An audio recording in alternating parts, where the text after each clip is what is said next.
ಎಲ್ಲರಿಗೂ ನಮಸ್ಕಾರ. ನಾನು ಡಾಕ್ಟರ್ ವಿನಾಯಕ್ ಹೆಗಡೆ. ಈ ದಿನ ನಾನು ನಿಮಗೆ ಮಕ್ಕಳಲ್ಲಿ ಸರ್ವೇ ಸಾಮಾನ್ಯವಾಗಿ ಕಾಣಿಸ್ಕೊಂತ ಶೀತ ಕೆಮ್ಮು ಜ್ವರದ ಬಗ್ಗೆ ಹೇಳಲಿಕ್ಕೆ ಬಯಸ್ತೇನೆ.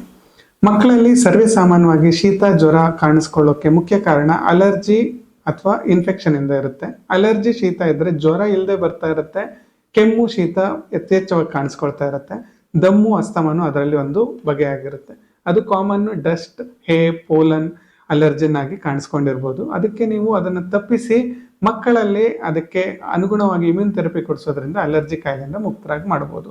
ಇನ್ಫೆಕ್ಷನ್ ಇಂದ ಬರೋದಾದ್ರೆ ಬ್ಯಾಕ್ಟೀರಿಯಾ ಅಥವಾ ವೈರಸಸ್ ಇಂದ ಬರ್ತಾ ಇರುತ್ತೆ. ಅದಕ್ಕೆ ನಿಮಗೆ ಬ್ಯಾಕ್ಟೀರಿಯಾದಿಂದ ಬಂದ್ರೆ ಆಂಟಿಬಯೋಟಿಕ್ ಸೌಲಭ್ಯಗಳಿಂದ ಅದನ್ನ ತಡೆಗಟ್ಟಬಹುದು. ಅದರಲ್ಲಿ ಗಂಟ್ಲು ನೋವು ಯಥೇಚ್ಛವಾಗಿ ಕಾಣಿಸ್ಕೊಂತಾ ಇರುತ್ತೆ. ವೈರಸಸ್ ಇಂದ ಆದ್ರೆ ಫ್ಲೂ ತರ virus, adenovirus, rhinovirus ಇಂದ ಬರ್ತಾ ಇರುತ್ತೆ. ಅದಕ್ಕೆ ನಿಮಗೆ vaccine will play important role. Flu vaccine ಕೊಡಿಸೋದ್ರಿಂದ ನಿಮ್ಮ ಮಕ್ಕಳಲ್ಲಿ ಪದೇ ಪದೇ ಶೀತ ಕೆಮ್ಮು ನೆಗಡಿನ ತಪ್ಪಿಸ್ಬೋದಾಗಿರುತ್ತೆ.